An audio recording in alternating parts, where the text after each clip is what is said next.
think his idea was that I kill you.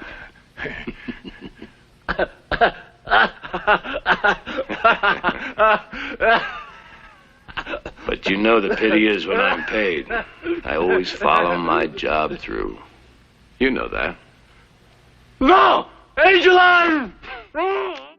One of these westerns got banned overseas for being too violent. Another gave us the most intense standoff in movie history. These aren't just classics. They're the best ever made. Sam Peckinpah's The Wild Bunch redefined westerns with its brutal realism and groundbreaking slow-motion violence. The story of aging outlaws facing a rapidly modernizing world on the Mexican-US border mirrored the way the film dragged the genre into a more cynical, complex era. Its influence on action filmmaking is undeniable, and it still tops lists from the New York Times and Sight and Sound. A Mel Gibson remake is rumored, but honestly, some films should just stay untouched.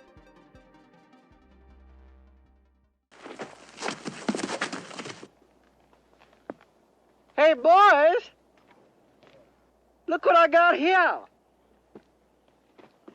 Hey, where are the white women at?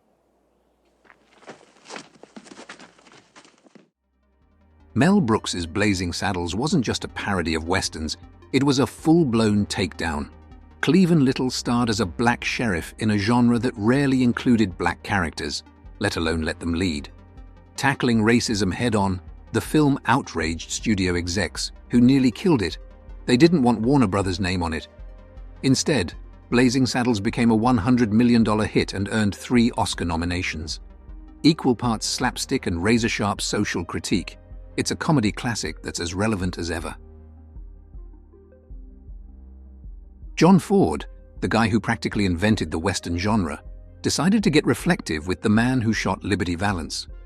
Starring Hollywood legends James Stewart and John Wayne, this black-and-white classic dives into the myth-making of the Wild West. It's all about how we glorify outlaws and twist facts into legends. The famous line, "When the legend becomes fact, print the legend," pretty much sums up the movie's take on truth versus spectacle, complete with Ford's stunning cinematography, a healthy dose of Western tropes, and some genuinely complex characters. Well, you're not going to use the story, Mr. Scott? No, sir.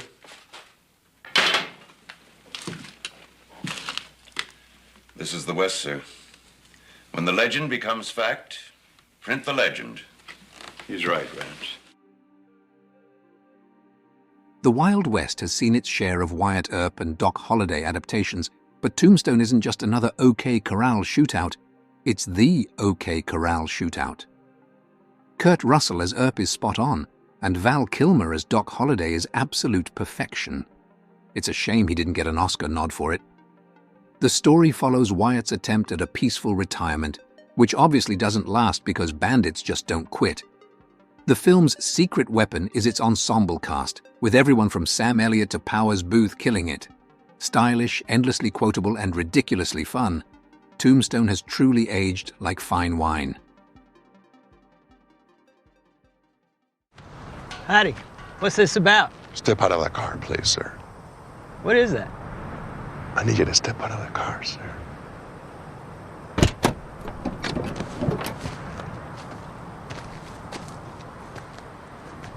What is that for? Would you hold still, please, sir?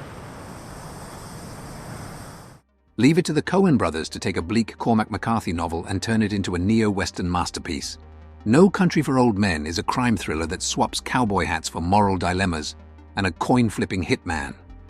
Javier Bardem's portrayal of this sociopath is terrifyingly magnetic. Who knew a haircut that bad could be so iconic?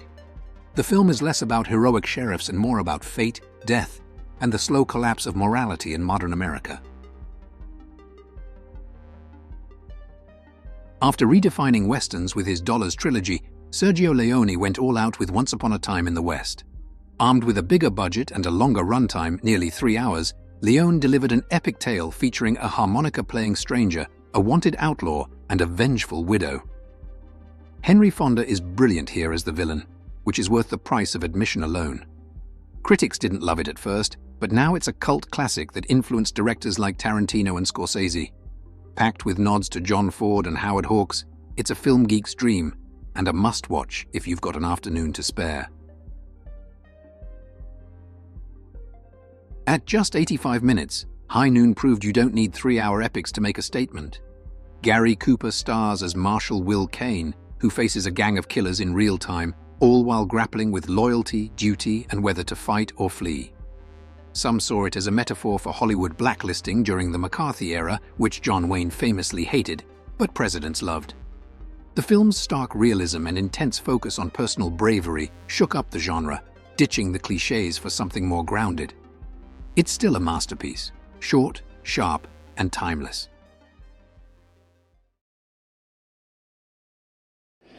You see, in this world, there's two kinds of people, my friend. Those with loaded guns, and those who dig.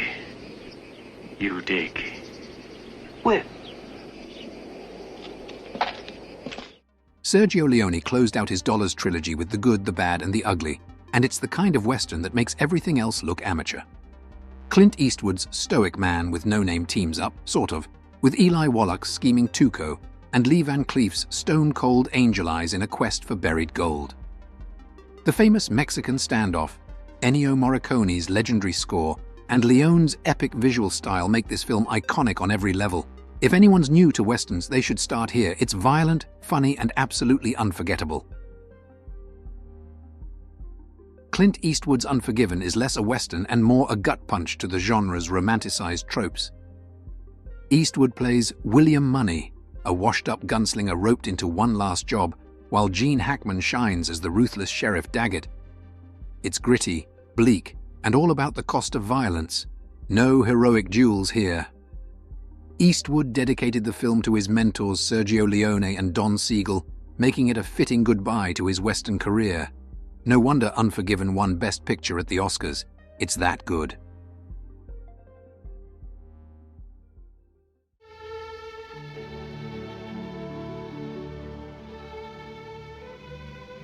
Let's go home, Debbie.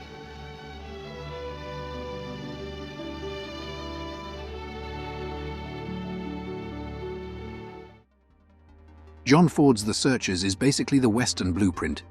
John Wayne plays Ethan Edwards, a brooding anti-hero hunting for his kidnapped niece across some of the most jaw-dropping landscapes ever filmed. Shot in Technicolor and VistaVision, it's stunning to look at, even as it dives into darker themes like racism and obsession. Sure, its portrayal of Native Americans hasn't aged well, but it was also a step toward more complex storytelling in Westerns. Love it or critique it, The Searchers remains one of the most influential films in American cinema.